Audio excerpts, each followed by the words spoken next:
Hi అండి. అందరూ ఎలా ఉన్నారు? ఈరోజైతే నేను మా ఇంట్లో ఏమేమి ప్రిపేర్ చేస్తున్నానో మీతో అయితే షేర్ చేసుకుంటున్నానండి. ముందుగా మినపప్పునైతే నైట్ నానబెట్టేసుకున్నాను ఇడ్లీ కోసం. ఈరోజు ఇడ్లీ అయితే చేస్తామని నైట్ అయితే నానబెట్టేసుకున్నానండి. ఇడ్లీ రవ్వ కూడా నానబెట్టేసుకున్నాను. ఈ విధంగా మార్నింగ్ ఇడ్లీ అయితే వేసేసాను. శనగపిండి చట్నీ, కొత్తిమీర పచ్చడి అయితే చేశాను. నెక్స్ట్ కడాయి పెట్టుకుని ఆయిల్ అయితే వేసుకున్నానండి గుత్తి వంకాయ కర్రీ చేయడానికి. ఆయిల్ వేసుకున్న తర్వాత కొన్ని పల్లీలు అయితే వేసుకున్నానండి. వీటిని కూడా కొంచెం కలిగి ఉండాలని కోరుతున్నాను. సెకండ్లీ రెండోది observation his eyes will be upon us. ఆయన మనల్ని చూసుకుంటున్నాడు.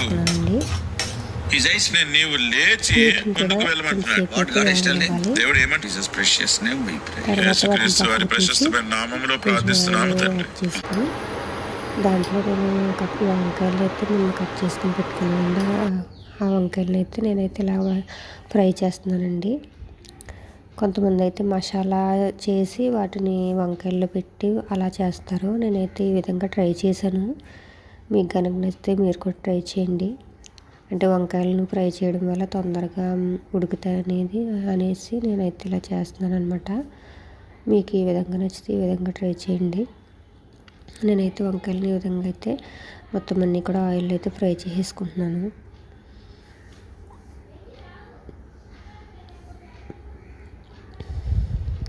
ఈ విధంగా ఫ్రై అయిపోయినాయండి వంకాయలు అయితే.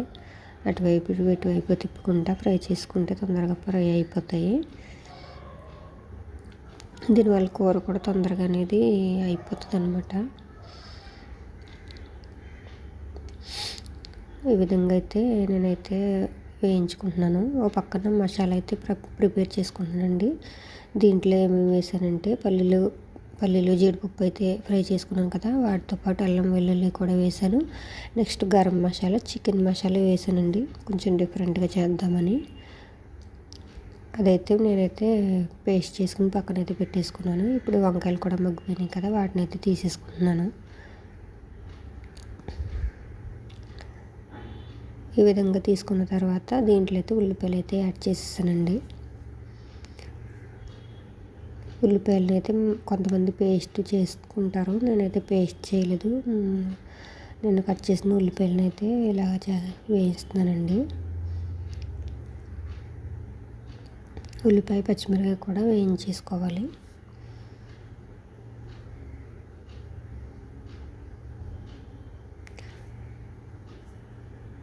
ఇవి మగ్గడానికి సాల్ట్, కొంచెం పసుపు కూడా వేసేసుకున్నానండి. అలా వేసుకున్న తర్వాత వీటిని అయితే మగ్గించేసుకున్నాను.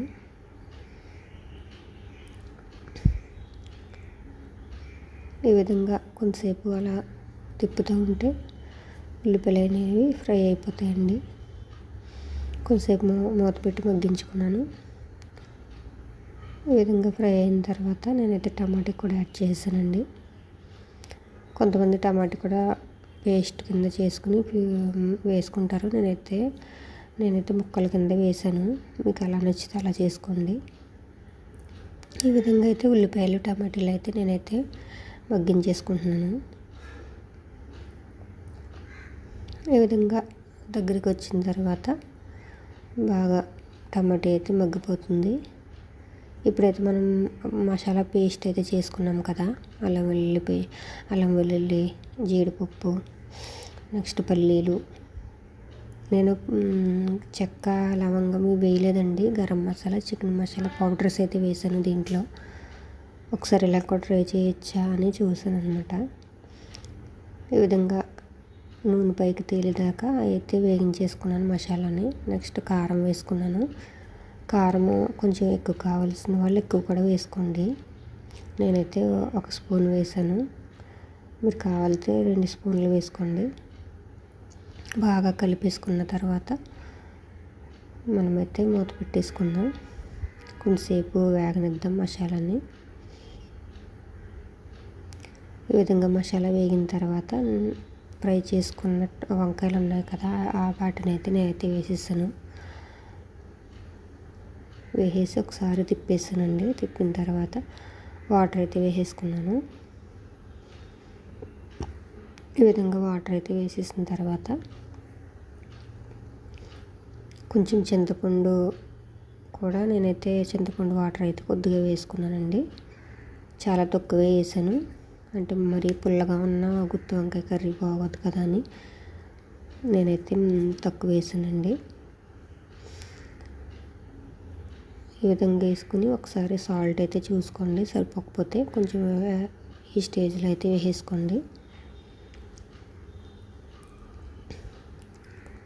ఈ విధంగా బాగా ఆయిల్ పైకి తేలే వరకు కూడా మనమైతే ఉడికించేసుకుంటే సరిపోద్దండి.